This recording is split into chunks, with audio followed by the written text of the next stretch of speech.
जब लंका में माता सीता अशोक वाटिका में अकेली बैठी थीं, तब पूरा संसार निराशा में डूबा था। लेकिन एक छोटा सा वानर राम नाम का सहारा लेकर समुद्र के सामने खड़ा हुआ। हनुमान जी ने आंखें बंद की और बोले, जब प्रभु राम साथ हों तो वह संभव कुछ भी नहीं। एक छलांग में उन्होंने विशाल समुद्र पार कर लिया। रास्ते में राक्षस आए, बाधाएं आईं, लेकिन हनुमान जी का विश्वास अडिग रहा।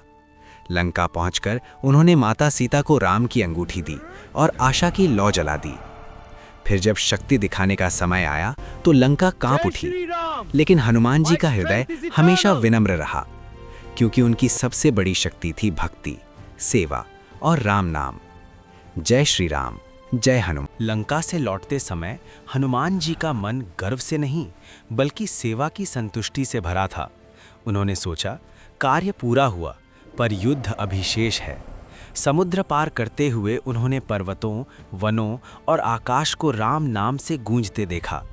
किष्किंधा पहुंचते ही हनुमान जी ने प्रभु राम के चरणों में झुककर माता सीता का संदेश सुनाया। राम की आंखों में आशा की चमक लौट आई। उस क्षण हनुमान जी समझ गए, एक सेवक का सबसे बड़ा पुरस्कार है प्रभु की मुस्कान। युद्ध के समय जब लक्ष्मण मूर्छित हुए तो हनुमान जी बिना एक पल गवाए संजीवनी पर्वत उठा लाए। पूरी वानर सेना स्तब्ध थी, क्योंकि ये शक्ति नहीं भक्ति का चमत्कार था। और तब हनुमान जी ने मन ही मन कहा, जब तक राम कथा है तब तक मेरा नाम नहीं, मेरी सेवा अमर रहेगी। जय श्री राम, जय हनुमान। युद्ध समाप्त हुआ। लंका की राख ठंडी हो चुकी थी और अयोध्या में विजय का उत्सव शुरू हो गया। जब प्रभु राम सिंहासन पर विराजमान हुए तो सभा में सबके नाम पुकारे गए, राजा, योद्धा, ऋषि। लेकिन हनुमान जी चुपचाप एक कोने में खड़े रहे। राम ने मुस्कुराकर पूछा, हनुमान, तुमने कुछ नहीं मांगा? हनुमान जी ने शीश झुकाकर कहा, प्रभु, मुझे कुछ नहीं चाहिए, बस मेरे हृदय में सदा आपका नाम बसता रहे। ये सुनकर पूरी सभा नतमस्तक हो गई, क्योंकि उस क्षण सब समझ गए, सच्ची भक्ति मांगती नहीं, समर्पण करती है। और तभी राम ने कहा, जहां मेरी कथा होगी वहां हनुमान का नाम सबसे पहले लिया जाएगा।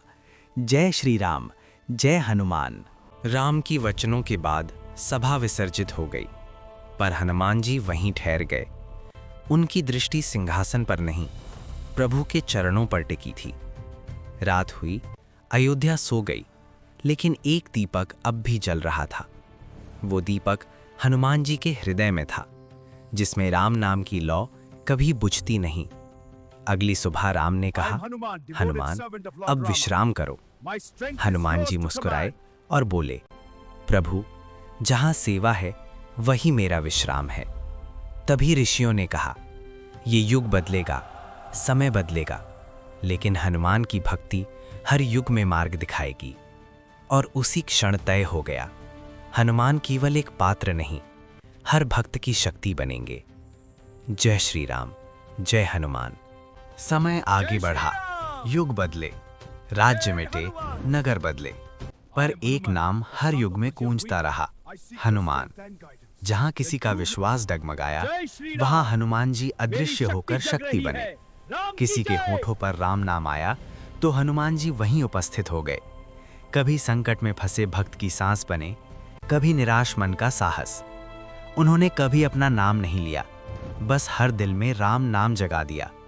कहा जाता है, आज भी जहां सच्ची पुकार होती है वहां हनुमान जी पहले पहुंचते हैं, क्योंकि उनकी भक्ति समय से बंधी नहीं, वो हर युग की रक्षा है, हर भक्त की शक्ति है। जय श्री राम, जय हनुमान। सुबह का समय था। धरती पर भय और अंधकार फैल रहा था। राक्षसों का अत्याचार बढ़ चुका था और लोग राम नाम लेना भी भूलने लगे थे। तभी आकाश में एक तेज प्रकाश चमका। वो थे महावीर हनुमान। आंखों में करुणा, हृदय में श्री राम और शरीर में अपार शक्ति। हनुमान जी ने देखा, एक गांव संकट में है। उन्होंने बिना देर किए जय श्री राम का जयकारा लगाया और एक ही छलांग में राक्षसों का अंत कर दिया। गांव में फिर से शांति लौट आई। लोगों की आंखों में आंसू थे, पर इस बार डर के नहीं, श्रद्धा के। हनुमान जी मुस्कुराए और बोले, जहां राम का नाम है वहां भय का काम नहीं। और ये कहकर वे अदृश्य हो गए। लेकिन आज भी जब कोई सच्चे मन से राम का नाम लेता है, हनुमान जी उसकी रक्षा जरूर करते हैं। जय बजरंगबली।